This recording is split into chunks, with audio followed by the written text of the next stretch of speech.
स्थानिक स्वराज्य संस्थांच्या निवडणुका दिवाळीनंतर होणार आहेत। राज्य निवडणूक आयोगाचे आयुक्त दिनेश वाघमारेंनी ही माहिती दिली आहे। स्थानिक स्वराज्य संस्थांच्या निवडणुकीसाठी व्हीव्हीपॅट मशीन वापरणार नाही।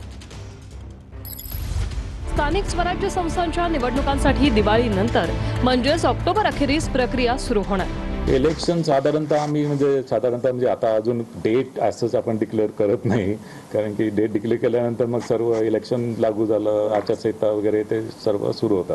पण टेंटेटिव्हली आमचा प्रयत्न राहील की ऑक्टोबर एंडपासून दिवाळीनंतर हे सर्व इलेक्शन प्रक्रिया सुरू होईल साधारणतः। स्थानिक स्वराज्य संस्थांच्या निवडणुकांमध्ये व्हीव्हीपॅट यंत्र वापरण्यात येणार नाहीत।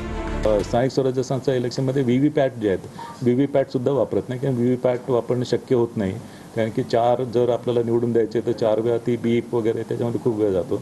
आणि पूर्वीपासून स्थानिक स्वराज्य संस्थाच्या इलेक्शनमध्ये व्हीव्हीपॅट आपण वापरतो। 1 जुलै 2025 पर्यंतच्या मतदार यादीच्या आधारे निवडणूक घेण्यात येणार।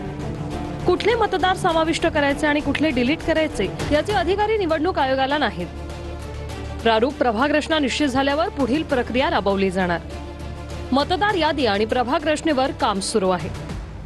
ओबीसी आरक्षणासाठी लॉटरी पद्धत, SC/ST आरक्षण निश्चित असणार। ओबीसी आरक्षणासाठी सर्वोच्च न्यायालयाच्या निर्णयानुसार लॉटरी पद्धत अवलंबली जाणार। जेव्हा ते हरले तेव्हा त्यांनी EVM वर, व्हीव्हीपॅट वर, सर्व याच्यावर त्यांनी आरोप केले, निवडणूक आयोगावर पण आरोप केले। परंतु जेव्हा ते जिंकले तेव्हा EVM चांगला आहे, निवडणूक आयोग चांगला आहे, सर्व चांगलं आहे। हे काही रडीचा डाव आहे खरं म्हणजे। माझ्यासारख्या कार्यकर्त्याची हीच भावना आहे, पारदर्शकपणे निवडणुका व्हाव्यात, त्याच्यामध्ये कुणालाही शंकेला जागा नसावी आणि कुणीही मतदानापासून वंचित राहू नये, अशा माफक अपेक्षा आम्हा लोकांच्या आहे। आणि तशा पद्धतीनं निवडणुका व्हायला आपल्या महाराष्ट्रामध्ये काही हरकत नाही असं मला वाटतं।